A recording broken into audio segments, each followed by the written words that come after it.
Lakini nataka niwaambie mama yetu katuletea miradi mingi sana katika mkoa wetu wa Tabora. Moja ya miradi hatuwezi kuisema, lakini naomba niseme miwili mikubwa. Tabora yetu ni mji mkongwe na ni mkoa mashuhuri katika mikoa ya Tanzania. Kwa kweli kwa muda wote hatujapata stendi ya kisasa. Haijawahi kutokea, sasa tuna stendi. Ni kazi ya mama. Lakini tuna soko la kisasa, jambo ambalo hatujapata.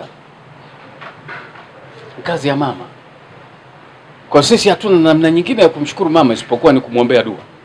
Lakini pia hakuna namna nyingine ya kumshukuru mama, ni sisi kuendelea kuchapa kazi ili kuendelea kumpa heshima zake.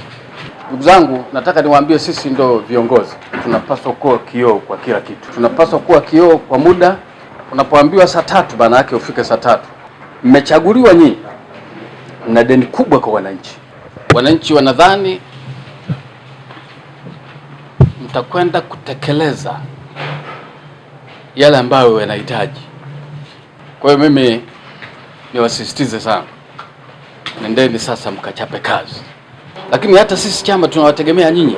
Nyinyi mnapochapa kazi vizuri, maana yake heshima ya chama inakuwepo. Ni aibu kweli kweli. Tusubiri viongozi. Na mwenyekiti alikuwa ananong'oneza hapa. Wako watu wanasubiri. Wamefanya kazi za kujenga sijui madarasa, wamefanya sijui kujenga vyoo. Sisi wilaya hatuna uwezo wa kutatua kero hiyo. Yaani hatuna uwezo. Tunasubiri waje viongozi wa kitaifa ndio mtu anyanyue mkono. Kwamba mheshimiwa, nilijenga madarasa mawili sijalipwa hela. Mheshimiwa, nimejenga choo sijalipwa hela. Alafu viongozi wakitoa maelekezo hapo hapo unaanza wewe mkurugenzi, hivi kweli huna uwezo wa kulipa 400,000? Wewe tunazo. Dakika 2 400,000 zinafanyaje? Zinapatikana. Ni aibu na kutweza nafasi zetu za uongozi. Tufanye vikao na wala tusisubiri.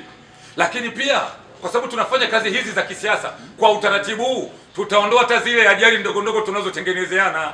Nimeshawapa maelekezo makatibu wangu wote wa vijana wa jumuiya vijana ile rutina wazazi. Wawaambie makatibu wao washiriki secretariat hizo za kata. Ili katibu unapoandaa kikao hakikisha kina saini za secretariat, isipokuwa tu kwamba labda kama kuna dharura sana makae.